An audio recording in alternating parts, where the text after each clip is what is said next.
Et aujourd'hui, M. Poba Raphaël a décidé de dire la vérité. Il ne veut pas de problème. À force de Mais dire la qu'est-ce que vérité, là où nous parlons, M. Poba Raphaël a été limogé. Il n'est plus chef de bloc. Il a été ah, dénié de son poste. Prouver pour son avoir innocence dans témoigné, le papier. voilà, pour avoir témoigné dans cette affaire, pour avoir dit la vérité, le chef de bloc, Monsieur Raphaël, c'est ça, a Oui, été limogé. oui. Depuis que j'ai vécu ici, depuis 87, c'est M. Barros Louemba qui est le propriétaire de cette parcelle. Mais je suis surpris qu'il va mourir, qu'il va nous quitter, qu'aujourd'hui le préfet se pointe. La parcelle est pour M. Barros Louemba. Il est mort, ce sont ses petits-fils et ses enfants qui sont ici. Donc je n'avais jamais vu le préfet tel que nous sommes ici pour dire que non, c'est la parcelle. Il y a là 3 documents qui seraient des faux documents qu'on a montés de toutes pièces, ce que j'ai semblé comprendre. Voilà pourquoi, d'entrée de jeu, je parlais d'une affaire où se mêle évidemment intimidation, faux usage de faux, corruption, parce que là, il faut qu'on comprenne également ce qui s'est passé au niveau du tribunal de Tiétié. Je rappelle évidemment, pendant que nous faisons cette émission, lundi dernier s'est tenu à Brazzaville un conseil supérieur de la magistrature où certains magistrats ont été virés pour corruption, détournement, et on a l'impression que finalement le message n'est pas bien passé. Il y a d'autres voilà, d'autres magistrats, d'autres juges qui pensent qu'ils peuvent continuer à faire ce qu'ils veulent, à gérer les choses selon leur volonté.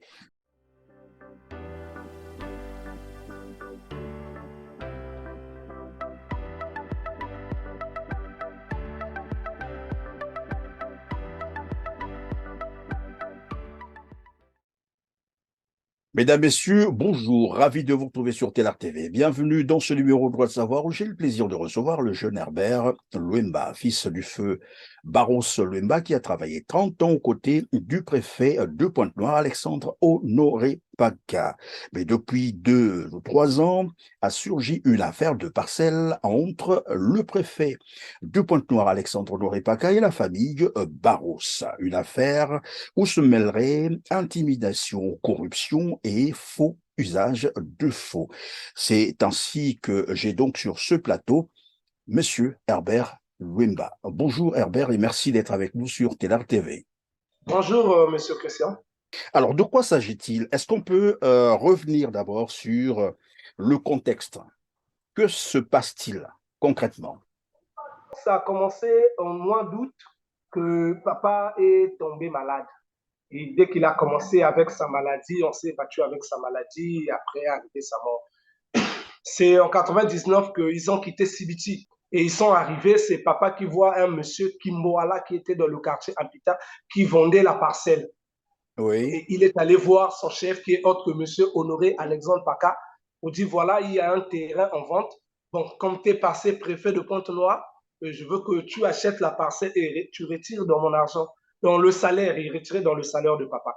Et il a Ah, versé une donc, partie c'est papa qui lui a fait la proposition.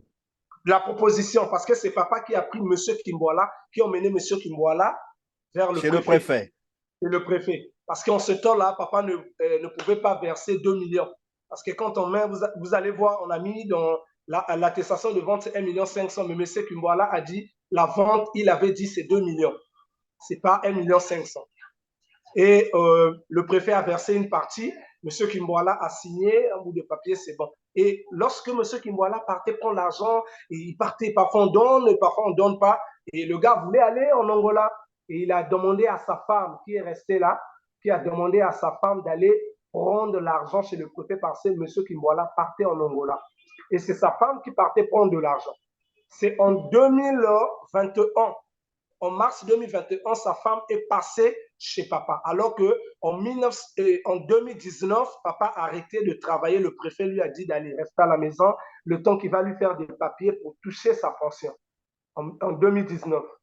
Et la femme est arrivée en 2001 et 2021, demander le reste de l'argent. Et papa lui a fixé un rendez-vous.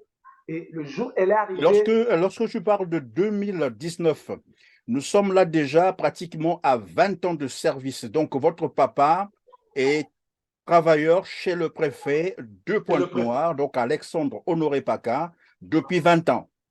Depuis 22 plus, parce qu'avant ma naissance d'abord, d'ailleurs, Ah, avant que je sois né. il a travaillé chez le préfet combien de temps finalement? Donc, si on voit, il a peut-être près de 30 ans. Donc, qui a soldé C'est l'argent, papa. c'est-à-dire le montant de l'achat du De la parcelle, parcelle? c'est papa. C'est en mars 2021 que Madame Kimboala est arrivée. Elle est venue voir papa pour demander le reste d'argent parce qu'elle avait une fille qui était gravement malade à l'hôpital. Donc, papa D'accord. lui a donné un rendez-vous et elle est revenue devant le petit-fils qui était là dans la parcelle avec papa.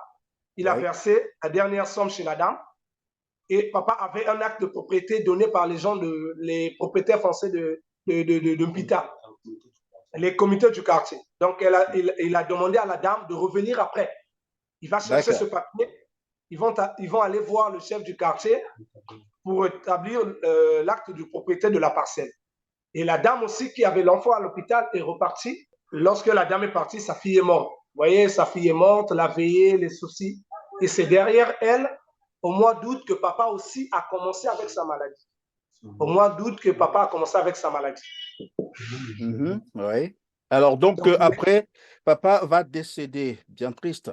Mais après, Voilà. qu'est-ce qui va arriver? À quel moment, finalement, on vient vous voir Après, vous demander de après, déguerpir, de après la quitter mort la de parcelle? papa, après la mort de papa, on a constaté, c'était avant les fêtes, que Morel Koutima Oui.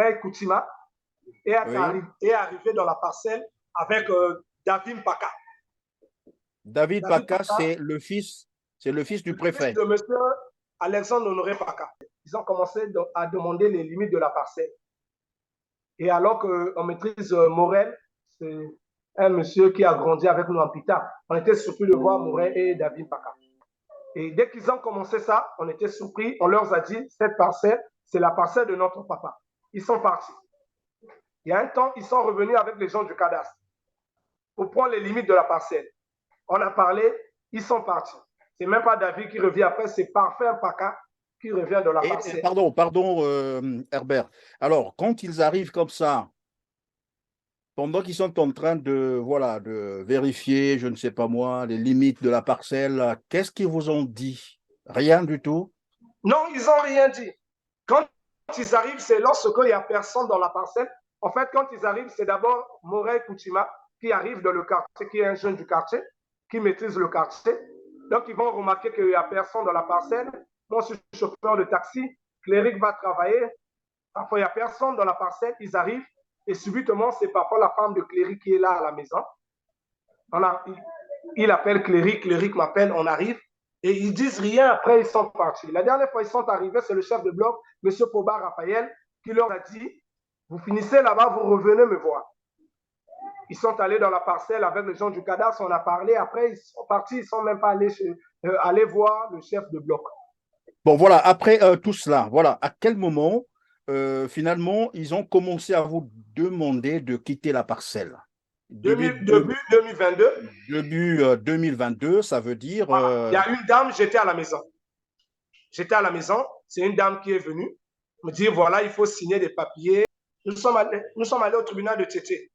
Et quand on est allé là-bas, nous sommes allés là-bas, on nous a dit que le préfet était déjà là, ils sont partis.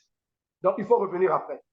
Et c'est après, on a essayé de prendre des renseignements. On nous a dit que ce n'était pas la peine d'aller à Tchétché parce qu'il devait aller au tribunal des grandes instances. Pourquoi Voilà, aller ce à n'est pas Tchétché? la circonscription judiciaire. Normalement, vous êtes dans l'arrondissement Voilà. 1, donc vous devrez Voilà. aller Voilà.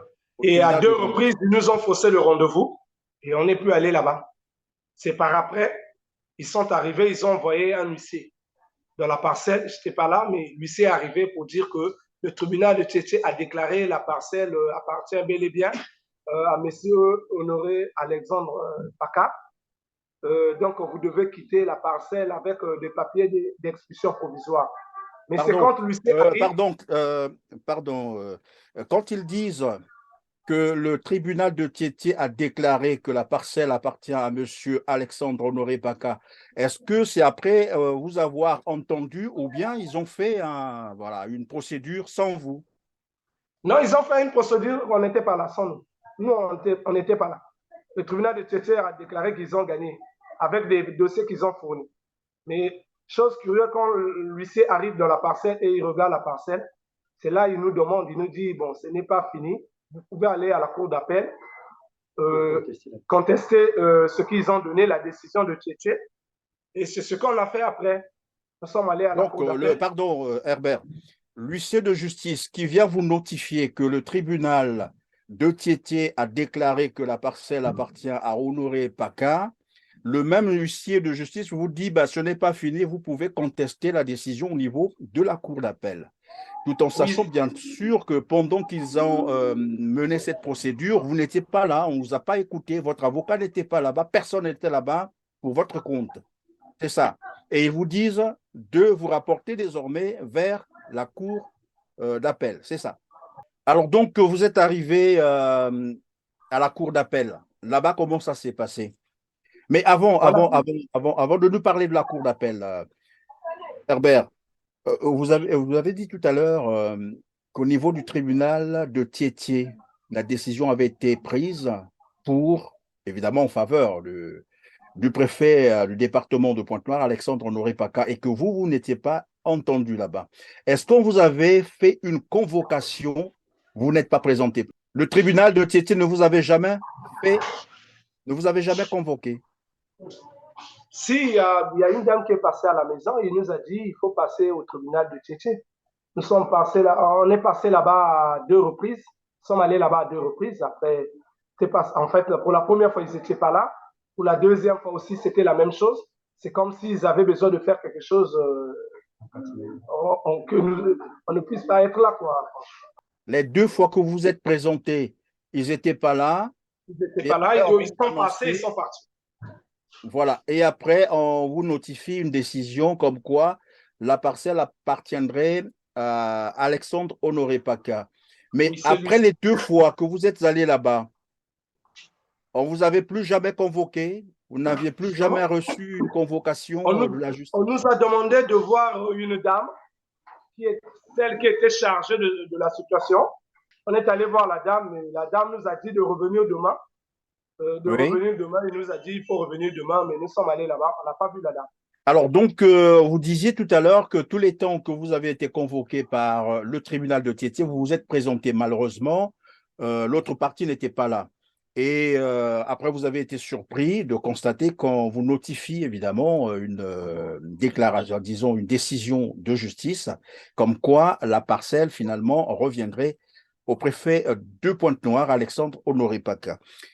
Alors après, qu'est-ce qui s'est fait? Comment on est arrivé finalement à venir vous déguerpir de la parcelle? Oui, après l'idée que l'huissier nous a donnée, nous sommes allés à la cour d'appel, on a contesté la décision de Tchétché, on a payé, on nous a demandé de payer, et nous sommes allés là-bas à 2 reprises, à 2 procès. Ils nous ont demandé pour la 3e fois, il faut aller voir un avocat. Et nous sommes allés voir un avocat. Et après, l'avocat nous a dirigé, il a eu un accident, il nous a dirigé chez un autre avocat. Et on a pris l'avocat est passé, c'est bon. Le procès a commencé au moment qu'on était en train d'aller au tribunal, l'avocat était là, leur avocat, ça s'est bien passé. Et après, notre avocat a plaidé sur la plaidoirie, il fallait faire la descente sur place dans la parcelle. Parce qu'il fallait faire une descente sur les dossiers qu'ils ont fournis pour voir le tribunal devait faire une descente. Nous sommes passés, on est allé là-bas le 17 mars. Et le 17 mars, à la fin du procès, les 2 avocats ont parlé. On a laissé en plaidoyer, notre avocat a parlé, leur avocat aussi a parlé. Et à la fin, on a même enregistré ce que leur avocat a dit. Et là, vous allez constater que après cela, le tribunal a dit bon, le rendez-vous c'est le 28 avril qu'ils vont délibérer. Pour délibérer, oui. Voilà. Subitement, c'est le 21 mars, quand on était surpris, c'est Cléry qui m'a appelé. Le petit-fils, le neveu m'a appelé pour revenir à la maison parce qu'il y a des policiers. Avant cela, l'huissier là est déjà passé à la maison. Il est déjà passé, il était là, il nous a dit voilà, je suis venu le préfet m'a vu parce que il devait utiliser le papier de l'expulsion, nous expulser dans la parcelle du tribunal de Tchétché. Et on est allé voir notre avocat. Et notre avocat a dit qu'il fallait contester la décision du tribunal de Tchétché de l'expulsion provisoire. Donc, il était en train de fournir les dossiers au niveau du parquet, la police, pour contrer la cour d'appel de leur huissier. Voilà. Et après le 17, on est allé au tribunal. C'est le mardi 21 mars. Subitement à la parcelle, on a constaté qu'il y avait la police, les agents de force de l'ordre et un huissier, le même huissier qui est encore revenu de la parcelle pour nous expulser de la parcelle. Donc, si j'ai bien compris, pardon Herbert. Avant la décision du tribunal. Alors, donc, si j'ai bien compris Herbert, alors que vous avez contesté donc la décision du tribunal de Tchétché, vous êtes donc allé à la cour d'appel, c'est ça? Et pendant que la procédure suivait son cours, vous avez été surpris par la descente chez vous, donc là où vous vivez, de la police, l'huissier de justice et tout ce que vous êtes en train de citer là pour venir vous déguerpir de la parcelle, c'est ça? Donc, ils sont arrivés chez vous avant la fin de la procédure, engagée au niveau de la cour d'appel, c'est ça? Oui, oui. Et la question qu'on s'est posée, on a même appelé notre avocat pour lui dire, s'ils ont fait ça, alors qu'est-ce que la cour d'appel va nous dire le 28? L'huissier est passé pour nous expulser. Alors que le 28, on va attendre quoi le 28? Alors donc, voilà, je je récapitule encore. Et donc, il était question d'attendre la décision de la cour d'appel pour le 28 avril prochain, c'est ça? Et curieusement, eux sont descendus avec les policiers, c'est-à-dire la partie adverse, bien entendu, donc qui représente le préfet Alexandre Honoré Paca, est descendu chez vous le 21, vous avez dit, mars, c'est ça? Oui. Le 21 mars pour venir vous déguerpir, alors que la procédure suivait encore son cours. Mais revenons un peu sur le dossier lui-même, la constitution d'abord du dossier de la parcelle. J'ai cru comprendre qu'il y a des éléments qui ne sont pas du tout corrects, pour être un peu plus voilà, tendre avec les autres. Il y aurait usage, disons, le faux usage de faux, c'est cela.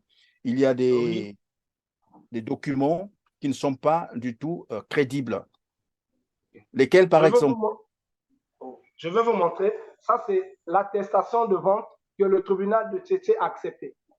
Il est écrit: je sous-signe, Monsieur Kimboala Marcel reconnaît avoir vendu à Monsieur Paca Alexandre Honoré la parcelle avec maison aux matériaux non durables 6 au quartier Pita, secteur Cré Auguste, numéro de bloc 10, bloc 47, section J, au prix de 1 500 000 francs. 1 500 000 francs. Je veux revenir. Oui, donc dans ce dossier, l'attestation de vente, on dit que monsieur le préfet a acheté la parcelle. C'est fait à Pointe-Noire, l'attestation de vente, le 25 décembre 2001. Je veux revenir rapidement sur ce que leur avocat a dit. Leur avocat a dit que le préfet avait acheté sa parcelle et il a vu que son cuisinier était sans abri, qu'il a demandé à son cuisinier de venir vivre dans la parcelle. Nous allons remarquer dans l'attestation de vente, la laiterie Auguste, nous sommes derrière le club hippique. La laiterie Auguste est venue après le club hippique. Là, il a acheté à 1 500 000 francs. C'est écrit dans le dossier, 1 500 000 francs en chiffres et en lettres, 1 500 000 francs. Vous voyez, ce dossier, c'est un dossier fait le 25 décembre 2001. 1 500 000 en chiffres, 1 500 000 francs en lettres. Et il a acheté, puisqu'il a acheté à M. Kimboala. Donc, ce qui revient à dire que ce n'est pas M. Barros qui a emmené M. Kimboala chez le préfet. Donc, le préfet connaissait déjà M. Kimboala. Il a acheté en décembre, ce qui revient à dire qu'il a donné M. Barros la parcelle en 2002, puisqu'il a acheté en 2001. il a vu que son cuisinier était sans abri, il a donné. Père de 12 enfants qui était sans abri. Donc, si je comprends très bien, alors que vous nous disiez que la parcelle avait été achetée en En 1999. 1999, et là, nous avons une attestation qui déclare évidemment que la parcelle a été achetée en 2001. Et dans 2001. le cas, par exemple, dans la localisation de la parcelle, elle est située derrière Auguste, c'est-à-dire la laiterie Auguste, c'est ça. Alors que Oui, la parcelle elle-même est située juste, en fait, derrière le club hippique. tout pique. Et vous allez encore remarquer que lui qui a acheté avant, il a donné à son cuisinier. Chose curieuse, vous allez remarquer que le cuisinier, dans l'attestation de vente, est témoin. Ça, c'est la magie ou quoi? Il a acheté, il a donné. Ce que Marat a dit, il avait déjà l'attestation de vente avant de donner à M. Barros. Mais vous allez remarquer que M. Barros, dans l'attestation de vente, est témoin. Dans l'attestation de vente, il dit qu'il avait déjà acheté. Son avocat dit que M. Barros était sans abri. Il dit, mon cuisinier sans abri, il n'a ni là où vivre avec sa famille. Je lui donne la parcelle. Ce qu'il a donné en 2002. Mais subitement, dans l'attestation de vente qui est faite avant, M. Barros est témoin. Et vous allez remarquer dans l'attestation de vente, il y a le témoin, il y a le vendeur, mais il n'y a pas l'acheteur. Donc, qu'à cela ne tienne, bon, je suppose que c'est des erreurs qui peuvent arriver. Je suppose, hein, j'ai dit je suppose. Et vous vous êtes donc rapproché du vendeur, c'est ça? Oui, on est allé voir le vendeur. Le vendeur, celui qui a vendu, il nous a fourni. Là, comment s'appelle-t-il? Comment s'appelle-t-il? Ça, c'est l'attestation de vente, la photocopie en couleur de l'original de la parcelle. Alors que de M. Kimboala, oui. le préfet, lui, il n'a pas ça. Mais nous, le propriétaire nous a livré ça. Le propriétaire a bel et bien dit, il était en Angola, il a livré aucun dossier, aucun papier, ni l'attestation de vente, ni à M. Barros, ni au préfet. Mais au moins, quand l'huissier est passé, on est allé voir M. Marcel Kimboala qui est encore vivant. Il dit, bon, allez-y, prenez l'attestation de vente, l'original, faites la photocopie. Et vous voyez dans l'attestation de vente de M. Kimboala. Donc, voilà, je vais encore récapituler pour l'intérêt, bien entendu, de nos téléspectateurs. Au niveau de l'attestation de vente, vous êtes allé voir le vendeur, celui qui vous avait vendu la parcelle, qui avait vendu la parcelle, dont il est question ici, et il vous dit qu'il n'avait jamais délivré une attestation au préfet. Et Jamais. la seule attestation qu'il disposait, c'est celle qu'il vous a demandé de photocopier. Ça, c'est son original. C'est l'original. Ah, d'accord. Oui, son Et comment s'appelle le vendeur? On peut citer son nom? Monsieur Marcel Kimboala. Ça, c'est son vit original. Encore. Vous avez dit qu'il vit encore. Il est vivant. Est-ce que le vendeur de la parcelle, Monsieur Kimboala, dont vous faites état, vous a dit le jour où on achetait la parcelle, pour qui on achetait ça? Oui, oui. Il dit c'est lui, c'est Monsieur Barros qui est venu le voir pour lui dire que je vais aller voir mon chef pour qu'il m'achète la parcelle. Puisqu'en ce temps-là, Monsieur Barros ne pouvait pas avoir 2 millions. Il dit chef, t'es passé préfet, voilà la parcelle. Ils sont arrivés même dans la parcelle. Et le préfet a vu le terrain qu'il devait acheter pour son cuisinier. Et il a appelé une dame dans le quartier qui vit encore jusqu'aujourd'hui, une voisine. Il dit voilà, venez, que demain les gens ne disent pas qu'il a travaillé avec moi et il n'a rien eu. Et la dame était témoin de la vente. Et vous êtes allé voir cette dame, elle aussi, elle est vivante? Elle est là, la voisine, elle est là, 0 mètre de la parcelle. Elle a témoigné que finalement la parcelle avait été achetée pour M. Barros. Oui, elle a dit ce jour-là, j'étais là, en 99. C'est quand même M. Kimboala souffre il est malade. Mais le jour qu'on l'a posé la question, il a dit, mais allez-y voir madame, la dame qui est à côté, elle était là ce jour-là en 99.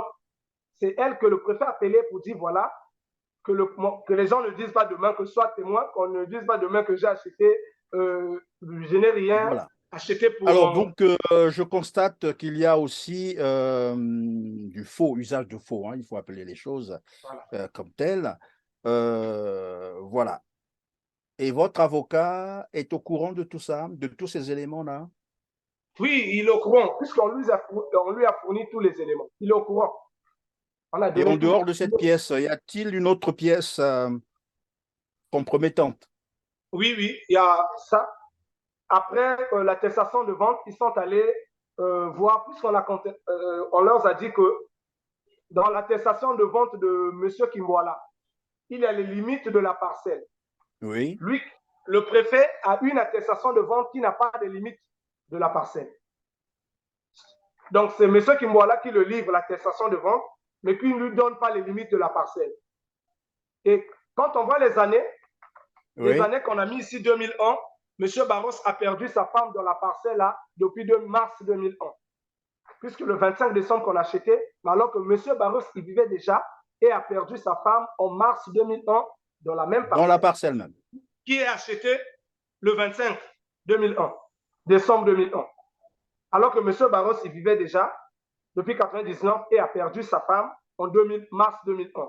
Et donc, vous êtes en train de nous dire, dans cette attestation présentée par le préfet de Pointe-Noire, Alexandre Honoré Paca, dans cette attestation, il n'y a pas la délimitation de la parcelle. Non, il n'y en a pas. Alors et que la date, la date est postérieure. Le dossier là, troisième dossier, ils sont allés voir le chef du quartier. Ils ont dit attestation de reconnaissance et de confirmation de la parcelle ou de terrain. Après le constat fait, ils ont mis M. Walembo Journel, qui est le chef de bloc de l'autre côté. D'un autre quartier. Voilà. Ils sont arrivés, ils ont mis le nom de M. Poba Raphaël.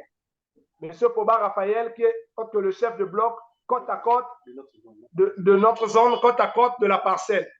Et aujourd'hui, M. Poba Raphaël a décidé de dire la vérité. Il ne veut pas de problème. À force de dire la vérité, là où nous parlons, M. Poba Raphaël a été limogé. Il n'est plus chef de bloc. Il a été dénié de son poste. Pour avoir témoigné, voilà, pour avoir témoigné dans cette affaire, pour avoir dit la vérité, le chef de bloc, M. Raphaël, c'est ça, oui, a été limogé. Oui. Depuis que j'ai vécu ici, depuis 1987, c'est M. Barros Louemba qui est le propriétaire de cette parcelle. Mais je suis surpris qu'il va mourir, qu'il va nous quitter, qu'aujourd'hui le préfet se pointe. La parcelle est pour M. Barros Louemba. Il est mort, ce sont ses petits-fils et ses enfants qui sont ici. Donc je n'avais jamais vu le préfet tel que nous sommes ici pour dire que non, c'est la parcelle. Alors, donc je récapitule. Il y a là 3 documents qui seraient des faux documents qu'on a montés de toutes pièces, ce que j'ai semblé comprendre. Voilà pourquoi, d'entrée de jeu, je parlais d'une affaire où se mêle évidemment intimidation, faux usage de faux, corruption, parce que là, il faut qu'on comprenne également ce qui s'est passé au niveau du tribunal de Tiétié. Je rappelle évidemment, pendant que nous faisons cette émission, lundi dernier s'est tenu à Brazzaville un conseil supérieur de la magistrature où certains magistrats ont été virés pour corruption, détournement, et on a l'impression que finalement le message n'est pas bien passé. Il y a d'autres d'autres magistrats, d'autres juges qui pensent qu'ils peuvent continuer à faire ce qu'ils veulent, à gérer les choses selon leur volonté. Ce n'est qu'un rappel à chacun d'en tirer évidemment les leçons. Et donc on revient sur votre affaire. Après tout ce que vous êtes en train de nous expliquer là, et donc, si j'ai bien compris, la partie adverse a dû comprendre qu'elle était en train de perdre le procès et il faut passer à la 4e vitesse. À ce moment-là, on va, je ne sais pas comment ça se passe pour que la police fasse une descente, puisque vous nous parlez d'un huissier de justice qui a été accompagné des agents de la police pour venir vous déguerpir de la parcelle. C'est comme ça? Oui, c'est même ça. Vous allez voir, j'ai fait des vidéos, il y a des photos. Et donc, si j'ai bien compris, vous déplorez un peu la manière de faire de la partie adverse, notamment du préfet de Pointe-Noire, Alexandre Honoré Paca, qui utilise évidemment la force publique d'abord, et puis l'instrumentalisation de la justice, c'est ce que j'ai compris, mais il y a aussi du faux usage de faux, à en croire les documents que vous nous avez présentés, si bien entendu, ils sont authentiques et vérifiables. Vérifiables, voilà, c'est ça. Et donc, voilà, on va terminer. Donc, je vais vous laisser une seconde pour conclure. Probablement que vous avez un appel à faire. Vous allez demander donc que justice soit faite, c'est ça? Mais le procès en lui-même, il continue au niveau de la cour d'appel, c'est ça? Oui, on nous a dit qu'il faut passer le 28. Bon, on ne sait pas. L'avocat aussi est passé. Il nous a demandé d'attendre jusqu'au 28. Donc, on est là, on attend jusqu'au 28. On attend jusqu'au 28.